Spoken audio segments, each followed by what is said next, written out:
All right, we're live. Can you both hear me? I see you're muted, Ms. DeAndrea.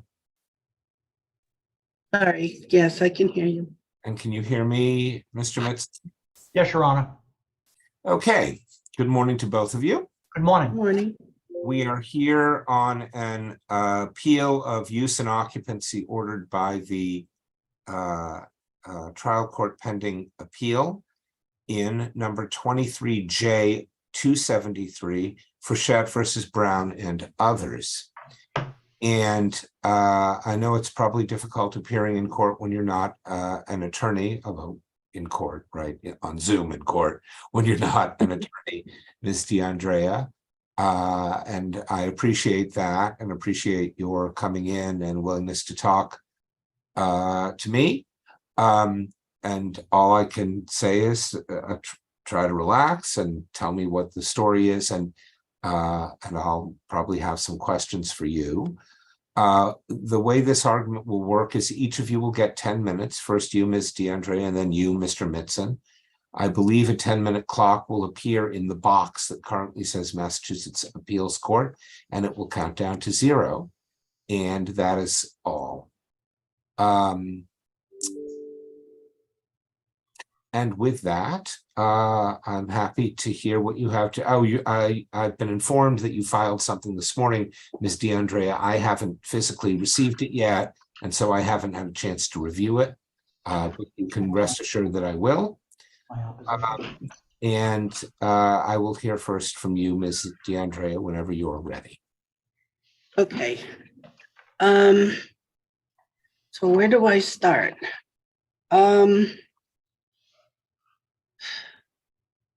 The issue is the use and occupancy.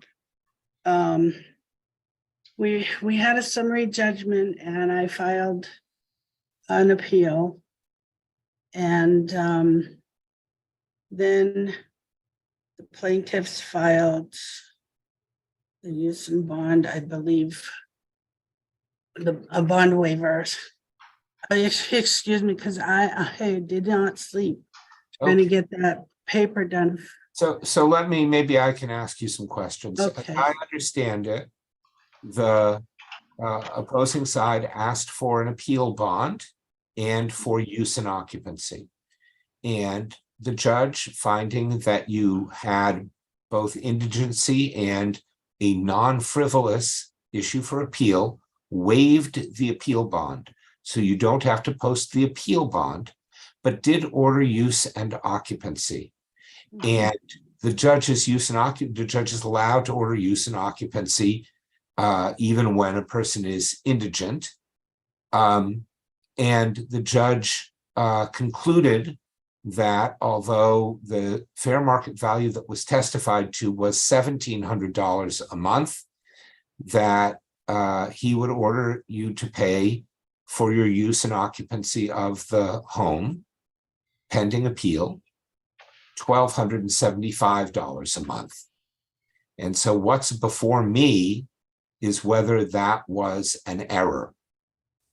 So maybe you can tell me what the error is that you see in that. There's a lot of errors in the 239, 5, and 6. And I really couldn't, I can't think to explain it correctly. But I know that I'm under 239-6, and the judge was having it for both. I mean, it's only, so that's not a bond. I'm sorry, that you can't have both. It's one or the other. Because on a post foreclosure case, and I'm under the indigent court cost law. All right, so that's something separate. That's section 27C. Yeah. Right, and section 27C is an interesting statute. I've never had it raised in an appeal bond case before, and I will ask Attorney Mitson about it. It says that certain costs that are necessary for an indigent person, reasonably necessary for an indigent person to pay, to have for certain services or costs, that if a person who had the ability to pay would pay for them, but the indigent person lacks the ability to pay for them, the government should pay for them.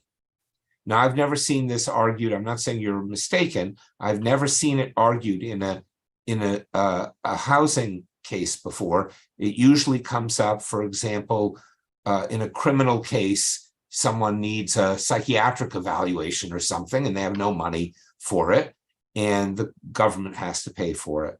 So let me start, though, by asking this question. You say you're unable to pay the use and occupancy. Is that right? Yeah, my Social Security isn't even that amount. No, I understand that from the judge's order that your Social Security, and I guess it's your son is also a resident, his whatever his income is, that together they total about $2,000 a month. So let me ask. My grandson isn't working, it's my daughter. Your daughter. Yeah, that's right. Okay, I remember. Can you tell me, I don't know if there's evidence about this in the record, but can you tell me what you can pay? I'm not sure. I don't know. I would have to figure that out. But I did want to say that is what is it? There's a tenant landlord relationship. I believe that's what the use and occupancy or rent is about. And it's there's a distinction that with a tenant landlord relationship is you would go somewhere to look at an apartment, having get to know the person, get to talk about how much the rent is, and have either a verbal contract or a written contract or a lease. Then you would pay your monthly rent. And that's a relationship that's by law, it's a written or verbal agreement between two people that have gotten to know each other and have that written contract. So with the plaintiffs, we get stuck, they get stuck with me and I get stuck with them, and we're strangers. We don't have any kind of contract at all. We don't have a verbal one. Excuse me if I'm reading my notes. That's fine. And I'm even getting lost on that. Let's see. And so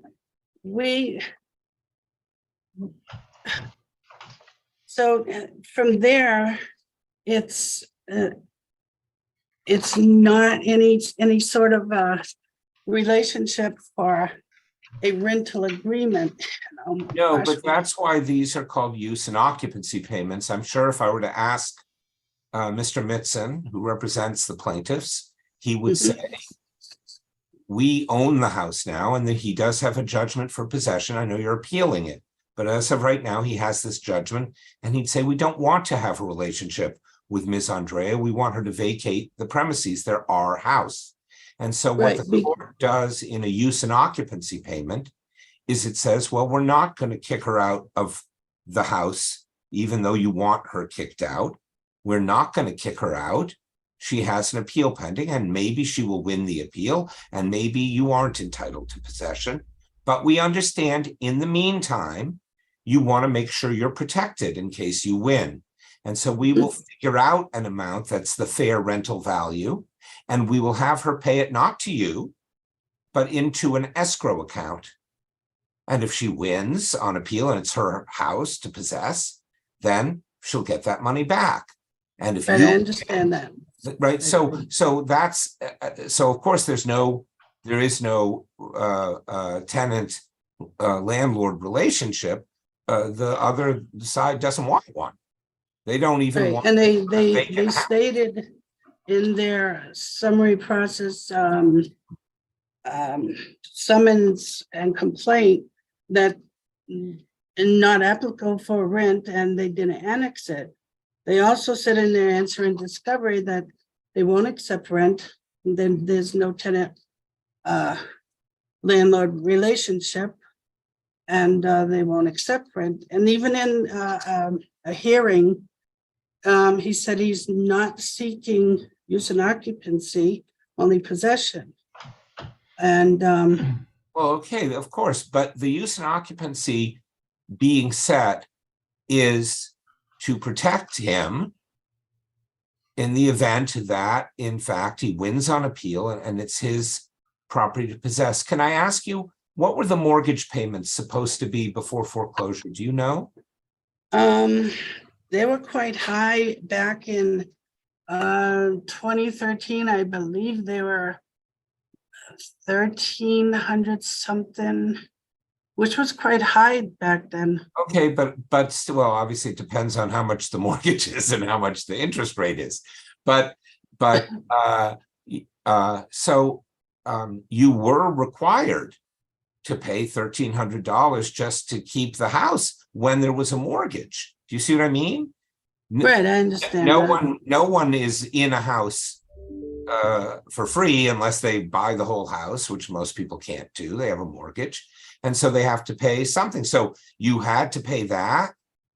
If you were someplace else, you'd have to pay rent, and they've asked for use and occupancy. Now, I can't say that the amount is well, I can't say much about the amount. You didn't tell the judge below how much you thought it should be. Do you have an amount that you think it should be, or you just can't pay it? You're not saying it's wrong. You're just saying you can't pay it. I don't fully. Well, I don't, my daughter and I don't combine our monies for the household. She's trying to get back on her feet. She came to Sure. stay to get back on her feet. But the question is, how much do you think? Well, first of all, how much do you think it's worth? Do you have any reason for thinking $1,275 a month would be more than someone would pay in rent for this place? The judge had an expert in, a real estate person, who said $1,700, and the judge even knocked that down to $1,275. Do you think that its rental value is really less than that? I mean, maybe. I have no idea. I've never been there, and I don't know. I don't rent a house that, I don't know.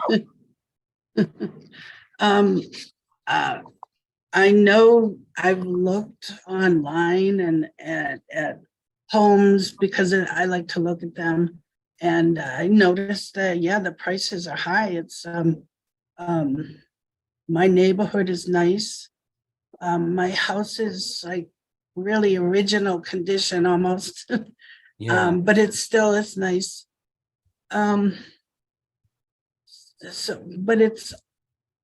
I've applied for raft to try to get help, because all my money goes into the home. I take care of repairs and maintenance myself, which is in my exhibits that I sent. And although the owner or the plaintiff is paying for taxes, right, and I don't remember what else, maybe utilities, I don't remember.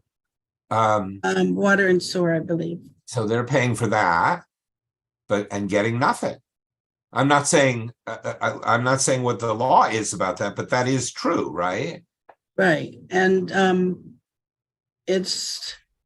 don't want to get off subject, but this was in an active court case with the bank when the bank sold it at an online auction, and didn't say anything in my very first hearing with that case.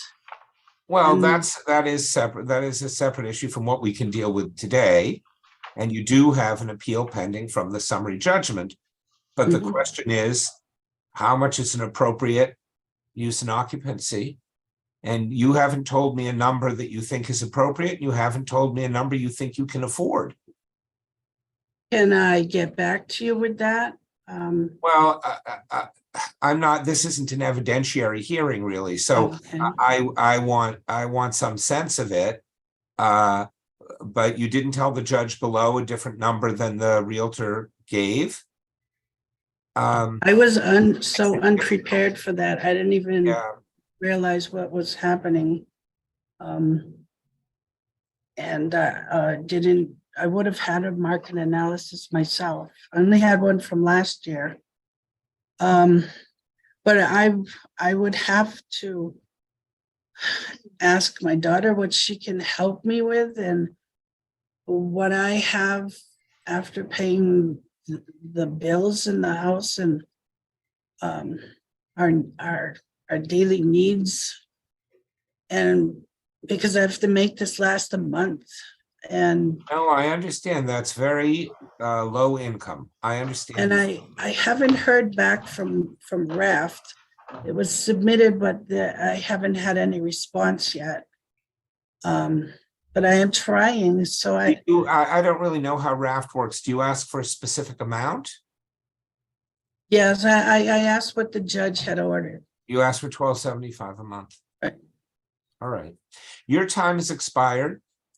Okay. I will read what you submitted this morning, Thank you. and we will hear now from Attorney Mitz.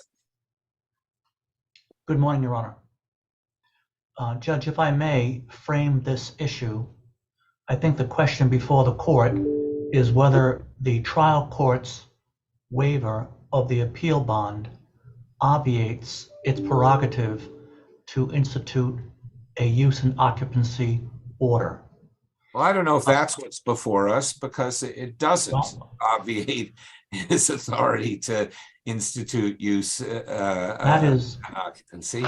if I may, Judge, that is how the defendant is posturing the case. That is, that by reason of the trial court's waiver of the appeal bond, they should not be required to pay any use and occupancy. Well, I actually heard Ms. DeAndrea to say that she is entitled to it as an extra cost or fee under Section 27C. I've never seen such an argument before. Do you have a view on it? I do, Judge, and I think the trial court properly relied upon two very instructive cases, the New York Mellon case and then the case of Davis versus Comerford, both of which I have cited in my brief. Mm-hmm. And both cases hold for the proposition that in a post-foreclosure summary process, the court has the prerogative to order a use and occupancy based upon a number of circumstances. Sure, but the 27C doesn't say you can't order use and occupancy. It says certain fees and costs have to be paid by the Commonwealth. Yes, Judge, that's correct. However, fees and costs are not within that ambit, and that's what the trial judge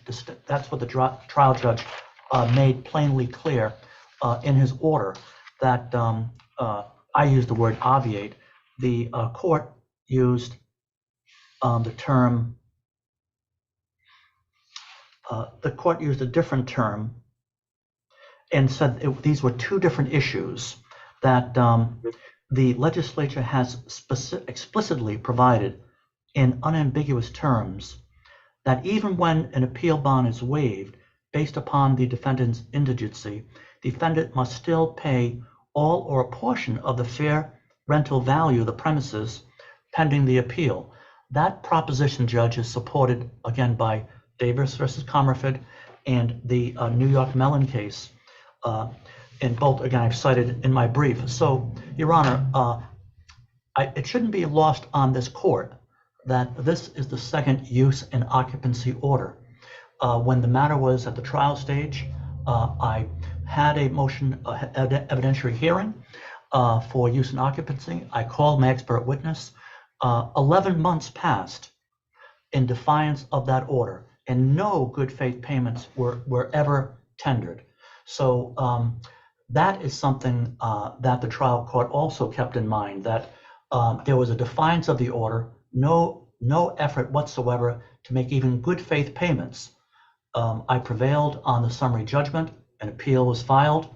Again, moved for an appeal bond and use and occupancy order.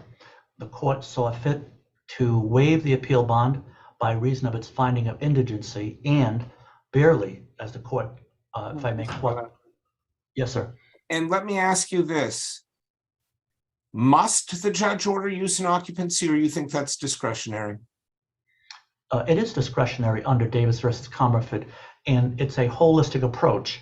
The court is allowed to take a look at the value of the property, the carrying costs, the ability of the occupants to pay, and okay, so it is, if you will, a holistic or equitable. Are they allowed to look at the merits of the appeal? Judge, that is not a criteria. So I noticed that the judge included that in the criteria he listed in his order. It's like the sixth one, I think. You may have the order in front of you. I certainly do, Judge. And I think the merits go to the issue of whether the appeal bond should be waived. The court has to make two findings. One, no, I agree with that. But when he sets use and occupancy, doesn't he say, I can look at it here. I think he says, hold on.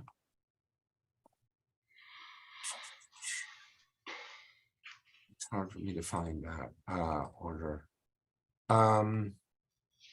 Interim payments order. Hold on. I think this is it. No, this is the old. That's the 2021 one. I gotta find the judges.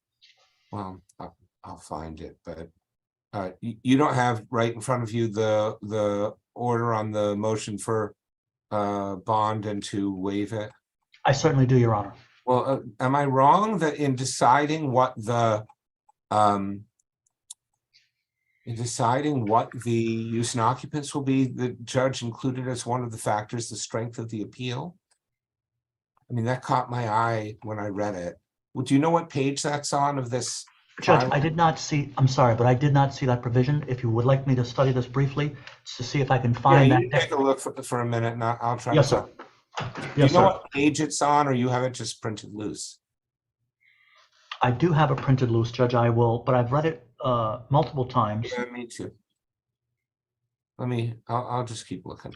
Judge, this does not answer your Here it is. question. I see it.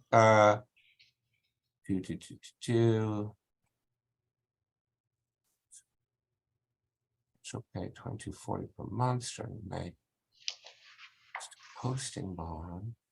Oh no, maybe I'm wrong. Where does? Oh, maybe it was orally in the trial. Judge, Yeah. I would not argue that. I would argue the opposite. As you know, you've already heard my reply, and the court in dicta does state that under the provisions of 239 section 5, the court shall waive the appeal bond if it is satisfied the defendant has a defense which is not frivolous and is indigent. So it's a two-pronged test which the court found, but that does not, if I may, spill over into the criteria for establishing fair use and occupancy. To answer your first question, it is discretionary, and it's based upon the expert testimony of fair market value, what payments the occupants are remitting on their own, and what the carrying costs are for the property owners. And that, Judge, the Davis versus Comerford case is very instructive, if I may urge the court's review of that again, very instructive on this issue. And it's a case on point because, again, it's a post-foreclosure summary process. The factual distinction is the occupant was the former mortgagor. May I emphasize to the court that these defendants were never mortgagors, were never fee holders, were never tenants. And I did bring this up to the clerk, your clerk, Judge, but please note also. Okay, so I'm now looking at page 4 of the judge's order. And it says, I've taken into consideration, this is at the bottom, a number of factors, including number 6, the appellate issues that may be presented. I do see that, Judge. But I do see that. I agree with you that that's a prong in the waiver, but I don't understand why that has anything to do with use and occupancy. Nor do I, Judge, but that is, it certainly wasn't in the reasoning of the court. When the judge sets forth his order for use and occupancy, he measures the value as put forth by the expert. He correctly states that the defendant proffered no counter evidence as to fair market value. The court also inquired as to the household income, which is a little bit different than what Ms. DeAndrea presented today, quite different. Again, this is not his first go-round. It's his second go-round. I get it, and he's a good judge. I'm not saying, we review lots of judges' things. He's a very good judge. But Judge, I do acknowledge the court's insight on provision number 6. And if I may, I don't think the court was cynical, but it did say that the appeal, as far as merits, barely. I understand, and I understand it's a low bar. So, Yes. all So, right. Judge, I think I understand your argument. I don't want to cut you off, though. If you have more, we went a little long on Ms. DeAndrea. If you... No, Your Honor. I presented my argument in my papers. I appreciate the colloquy that you've had with Ms. DeAndrea, although I don't think that she really, again, proffered anything as far as good faith payments for use and occupancy. She was not explicit to the court's request as to what the household income is. And again, I think this might just establish a track record that these occupants have no intention of paying for use and occupancy, and it's completely unfair to my clients who have had this property now going over 2.5 years, have not received anything from these occupants other than expense. Thank you, Judge. I understand. Thank you very much, both.